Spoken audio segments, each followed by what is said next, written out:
Alright, well, I really didn't film anything at all, like I said I was going to in the future, but there's the intake manifold that's new. Here's the new head. It's been a real journey. Timing, I think, is correct. You can see the valves, the intake valve movement that is pretty much top dead center. Might be a little off, might have to fix that after. There's the carb. Took the grip off so we can get new grips, but that throttle cable is super buttery, super nice, just like I want it. There's the old grips. Here's a better one. Got the sprocket coming, new air filter coming. I have new bars coming, but they're not going to be here for a really long time. I got the flywheel off and everything that I need to do behind here. Here's a puller and a super expensive wrench that I got for that I didn't even need. I ended up just pounding it with a hammer and it came right off because, yeah. Sometimes you have to work harder and not smarter. There you go!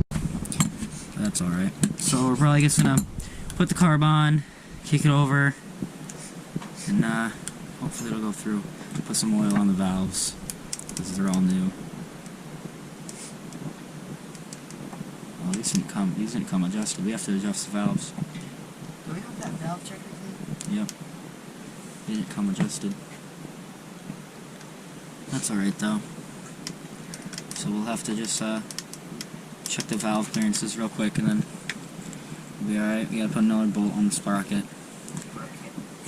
See if it'll run. Hoping for the best. Everything's pretty good on this. We have everything, so if it doesn't run, we have everything. We know it's probably just a timing issue. It's literally all it could be is timing. It has a super bad leak when you kick it over a couple times. I don't know if you can kind of see this pool of oil right here. When you kick it over, it just all of a sudden just starts pouring oil out of the cylinder down underneath, so we're gonna have to fix that.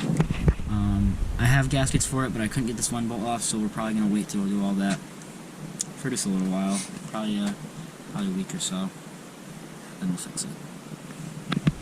Maybe we'll fix it tonight. I have no idea yet. Yep, so there's the piston. It looks fine, I guess. Doesn't look too bad. The rings look good. We got the cylinder off most of the way. I still have to take this little thing off right here so that the timing chain can come through. But yeah, it looks fine. This gasket is completely toast. I literally took it apart and it started disintegrating. So I'm glad that I decided to actually change this and not wait, because it was just pouring oil and I can't deal with that. Like, that's just too annoying. So we'll get all this ready to go. Well,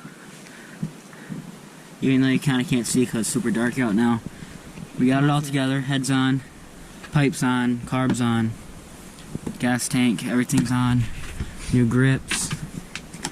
See what I'm talking about now with that super buttery, super nice throttle. It doesn't run though, and I think it's because I messed up the timing. I think the timing is the one thing. Because sometimes it'll sound like it wants to turn over, and other times it don't.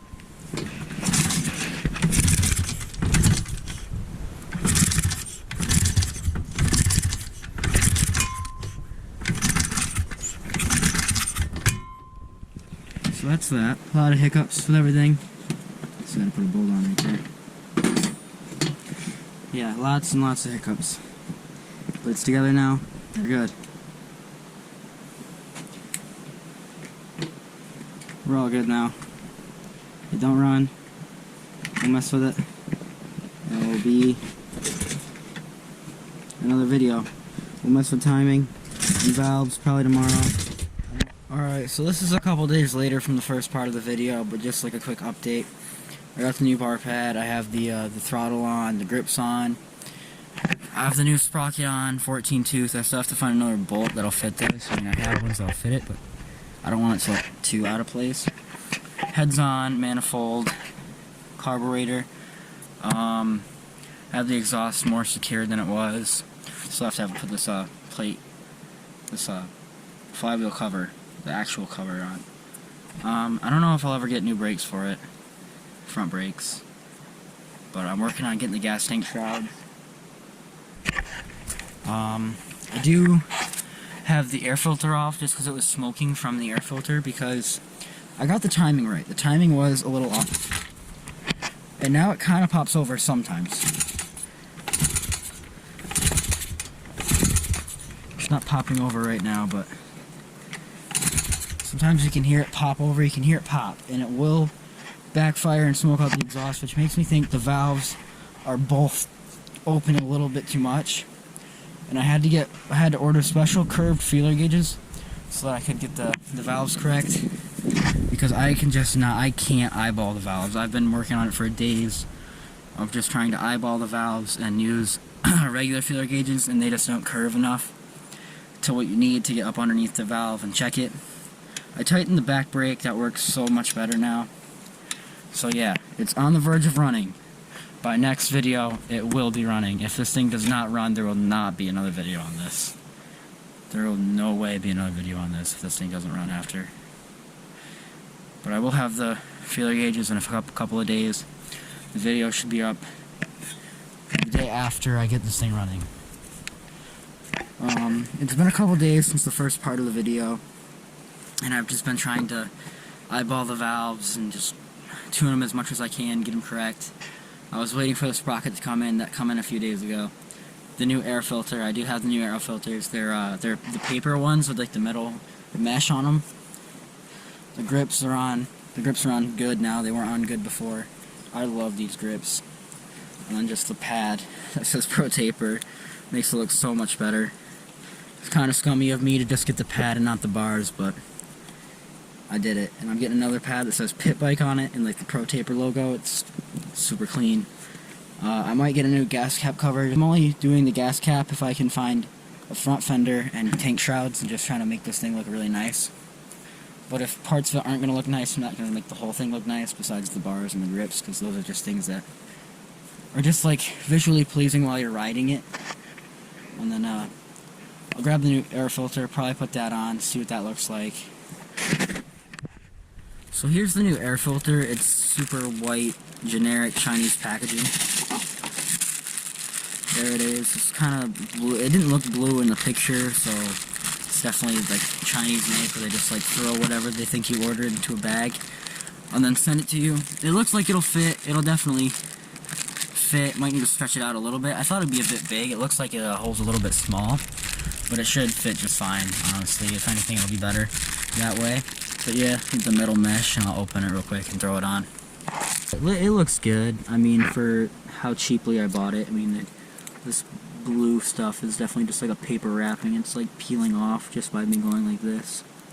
Yeah, so I'm not too worried about all that. It'll probably come off when I go through a mud puddle. But yeah, I'm gonna go grab a screwdriver and then throw it on there.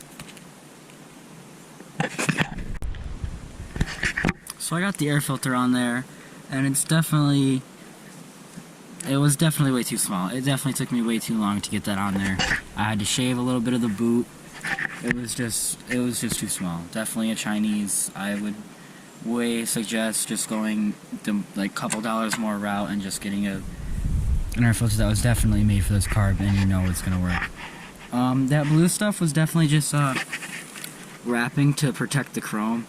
That was just dumb on my part to think that it was the color to make it look different, but no, it was definitely a wrapping to protect the chrome on the top and bottom. But yeah, this is pretty much just, this part of the video is just pretty much a checkup. I've got everything done to it besides a petcock, because this petcock right here, the thing that turns the fuel on and off, does not work at all. The off does not work. The reserve, I don't even think that works at all, and the on is just, everything's just on. So we got one of those coming in, and then the bar pad that says Pitbike, which will definitely replace the Pro Taper bar pad when it comes in, because that thing is cool as hell. This does look nice though. So yeah, that's the Pitbike. The XR70R. Hopefully we can get this thing running soon. It pops over, so I know it wants to run. Spark's good, it's getting fuel. Throttle's fine, slide's perfect. Everything's good on this. It's got gas, it's got air, it's got spark. Timing, I finally fixed timing. I did have the timing a little bit off. The camshaft was just a little bit off, but that can make the bigger difference. And I noticed that when it was like popping over every so many kicks, and now it pops over just about every kick except for now. I think it's just because it's cold. This thing and the 400 both really hate the cold. I think it's a Honda thing. Hondas are just apparently not good in the cold, but everything else, I would always go Honda. Besides, if I get another pit bike. If I got another pit bike, it'd probably be an SSR or KLX 110L with the, I think they call it L because it has a hydraulic clutch, liquid clutch. I'm not sure. Could just be pulling that out of nowhere, but I don't know. Definitely nice. I do have the tires and tubes, both front and back, because the front tire could be changed. It's got a little bit of dry rot, and the back tire's tube is just shot. And the the tread's just like falling off, dry rotted. Might wait a while to do those though, because changing tires suck. But yeah, brakes are perfect. Yeah. This thing, trying to get it as perfect as I can. I'm going to keep the back fender, I'm going to keep the rear plastics. I want to get the front tank shrouds just to keep the tank on there more and just look nicer. I want to get a front fender, or I might just delete the front fender completely. The number plate's all zip tied on. So, cosmetic wise, it's halfway there. Engine wise, it's basically there, just needs a valve tune up. Everything's pretty good on this. I really like it, and I cannot wait to be ripping this thing around. This thing is going to be one of the most fun things that I use in a video, for sure. This thing is basically what taught me how to ride a dirt bike. And it's going to be hard to sell it, but in spring I'm definitely going to sell it. Since pretty much people that I know locally only watch my videos now, if you want to buy this in spring, definitely probably $650. And I've got just about $400 into it now. I'm going to put more money into it with the cosmetics, which is going to raise the value exponentially. This cosmetics is everything. You could have a terrible engine, but if it looks pretty, people are going to click on the listing and they're going to want it. So $650, not a for sure thing, but I definitely want to get something a little bit bigger in spring, and selling this thing would definitely help me there.